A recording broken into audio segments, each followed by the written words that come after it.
India के 4 साल पुराने स्टार्टअप ने इंडिजिनसली एक चिप डिजाइन करी है जो कि सिक्योरिटी, सर्विलेंस और स्मार्ट होम डिवाइसेस में यूज हो सकती है। वैसे तो दुनिया के 20% चिप डिजाइनर्स जो हैं वो इंडिया में ही हैं, जिन्हें फॉरेन कंपनीज हायर करती हैं अपने ग्लोबल कैपेसिटी सेंटर्स में। लेकिन माइंडग्रोव एक इंडियन फर्म है जो कि अब चिप डिजाइनिंग बिजनेस एंटर कर चुकी है।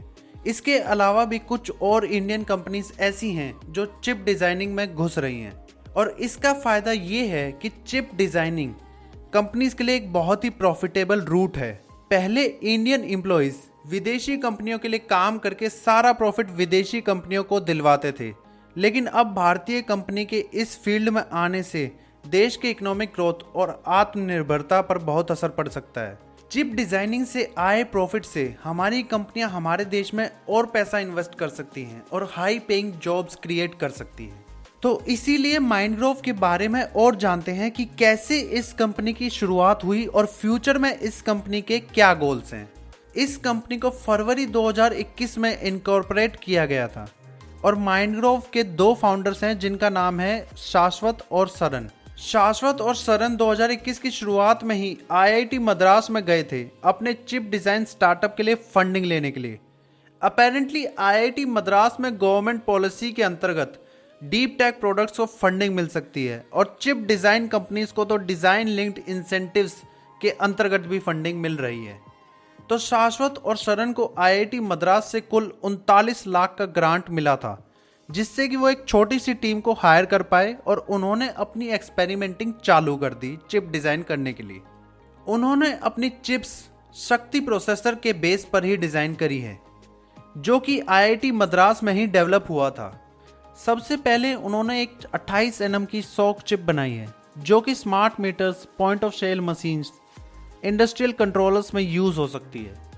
माइंडग्रोव की लेटेस्ट चिप का डिजाइन, आर्किटेक्चर और वैलिडेशन इंडिया में ही हुई है, लेकिन वेफर ताइवान में ही मैन्युफैक्चर हो रहा है अभी भी। माइंडग्रोव की सबसे पहली फंडिंग 2023 की शुरुआत में हुई, जिसमें उन्होंने लगभग 19 करोड़ की फंडिंग मिली, जिससे उन्होंने चिप बनवाई, जिसको बनवाने के बाद शरत का कहना है कि उनकी पहली फंडिंग से आया सारा पैसा लगभग इसी चिप बनवाने में खत्म हो गया था। इससे पता चलता है कि चिप डिजाइनिंग के बिजनेस में कितनी ज्यादा फंडिंग की जरूरत है और सक्सेसफुल होने के लिए। फिर माइंडग्रोव को अपने दूसरे फंडिंग राउंड में लगभग 68 करोड़ की फंडिंग मिली। उसके अलावा उन्होंने डिजाइन लिंक्ड इंसेंटिव स्कीम के अंतर्गत लगभग 15 करोड़ की फंडिंग भी ले ली। अभी कंपनी का यही कहना है कि उनका फ्यूचर गोल अपनी पहली चिप को कमर्शियली बेचना चालू करने का है। उसके अलावा माइंडग्रोव अपनी R&D और हेडकाउंट को भी बढ़ाना चाहती है ताकि वो और ब्रेक थ्रूज ला सके इंडिया के चिप्स डिजाइन सेक्टर में। लेकिन न्यूज रिपोर्ट्स के हिसाब से अभी तक माइंडग्रोव ने 1 करोड़ का साल का रेवेन्यू भी हासिल नहीं किया है। जिस सेक्टर में माइंडग्रोव चिप डिजाइन कर रही है उसमें इंडिया के अंदर बहुत बड़ा एड्रेसेबल मार्केट ऑलरेडी है। तो फ्यूचर में माइंडग्रोव के सालाना रेवेन्यू में बहुत बड़ा ड्रास्टिक चेंज भी आ सकता है।